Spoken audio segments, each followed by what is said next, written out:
Gold trusted gold buyers. మీరు తాకట్టు పెట్టిన బంగారాన్ని విడిపించి ఈ రోజు ఉన్న మార్కెట్ ధరకు కొనబడను. ఇదో వర్మ గారి టాపిక్ కూడా తీశారు కాబట్టి శివ టాపిక్ దాంట్లోంచి మీరు కొన్ని రోజులు తొలగించబడ్డారు. అది ఎంతవరకు నిజం? స్క్రిప్ట్ రాసేసాను. అతను ఫస్ట్ స్క్రిప్ట్ రాసి ఇచ్చాను. కృష్ణవంశీ అప్పుడు అసిస్టెంట్ నాకు.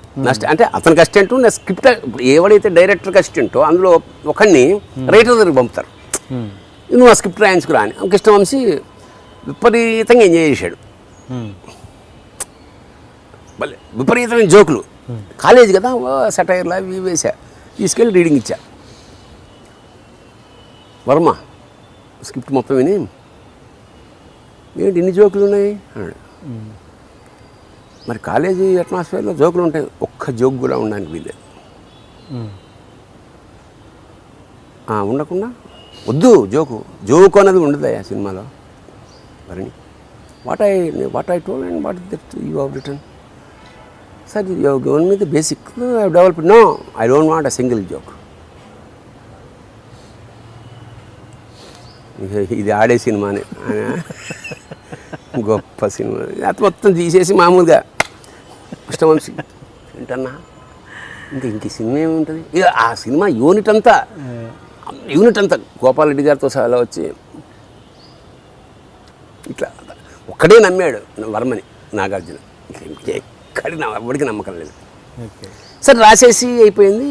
ఈ రాసిన స్క్రిప్ట్ని నేను అప్పుడు మెడ్రాస్లో ఉంటున్నాను, చెన్నై. పొద్దున్న సడన్గా నాకు మార్నింగ్ ఫ్లైట్కి రమ్మాలి. నేను యాక్చువల్గా స్క్రిప్ట్ అంతా అయిపోయి రీరైట్ చేసి ఆయన కావాల్సినట్టు అది ఆయన చేతికి ఇచ్చి వెళ్ళాలి. ఈలోగా నాకు మార్నింగ్ ఫ్లైట్కి రమ్మన్నారు. కమ్యూనికేషన్స్ అప్పుడు సెల్లు గొడవ కాదు కదా, ఫోన్లు. నేను నా మిత్రుడు ఉన్నాడు, సివిఎల్ నరసింహారావు అని నటుడు, చిన్ననాటి వాడు, అడ్వకేట్. వాడికి కవర్లో పెట్టి ఇచ్చి, నువ్వు అన్నపూర్ణ స్టూడియోస్లో ఇచ్చానని చెప్పి ఇచ్చేరా నువ్వు. వర్షం, వర్షం. సరే నేను ఇచ్చేస్తానులే రేపు అన్నాడు. నేను మార్నింగ్ ఫ్లైట్కి వెళ్ళిపోయా.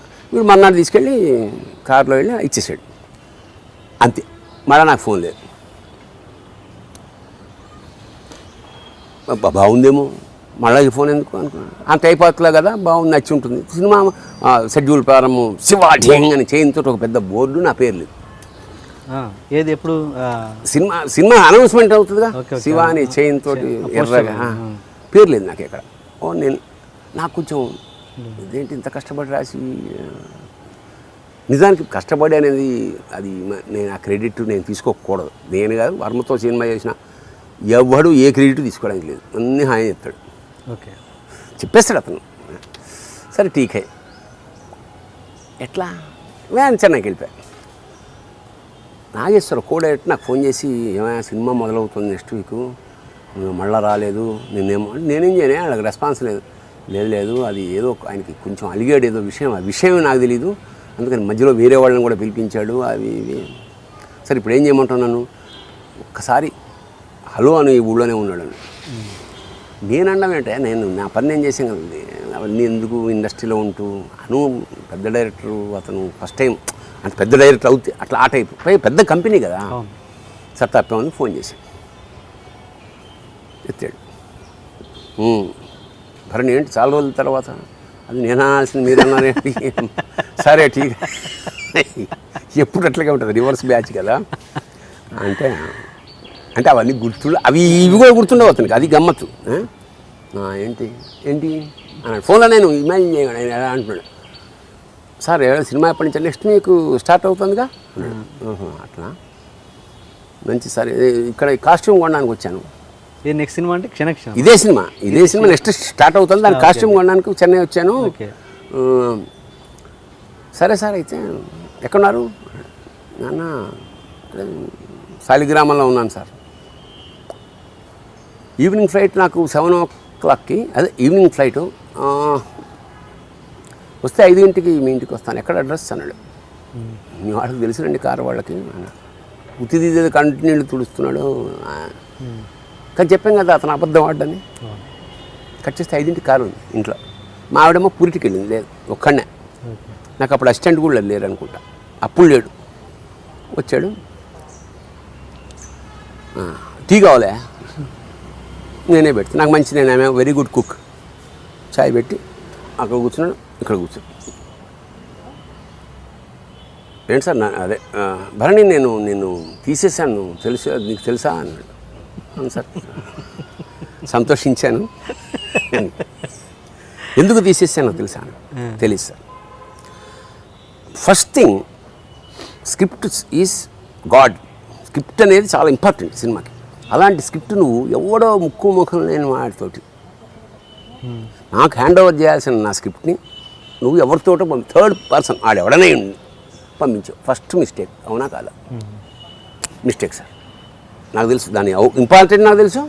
అది కారణం నేను మార్నింగ్ ఫ్లైట్కి వెళ్తున్నా, వర్షం, మరో గచ్చంతం లేదు, కారు ఉన్న ఫ్రెండ్ ఆడొక్కడే, దాన్ని తడవకుండా కవర్ వేసి పంపాను. But still sorry for that. ఏదో చేసి రాత్రో ఇవాళ అప్పుడు ఈ ఫెసిలిటీస్ ఏం లేదు, సరే వాటెవర్, మీరు క్షమిస్తే క్షమి. 2, ఈ కథని నువ్వు how dare that you told the story to mister Ravikishore of seventy movies. ఎందుకంటే సెవెంతీ మూవీస్ నాకు ఆస్థాన సినిమా కంపెనీ, అక్కడే ఉండేవాడిని ఎప్పుడు. నేను that is not true sir, because I'm a professional writer. Ladies tailor కదా, నేను అక్కడ రాసుకుని ఇక్కడికి ఎట్లా చెప్తే ఇంకో కంపెనీకి ఎట్లా బతకగలను అసలు అట్లా? ఇప్పుడు అప్పుడే ఇది 15వ సినిమా నాకు.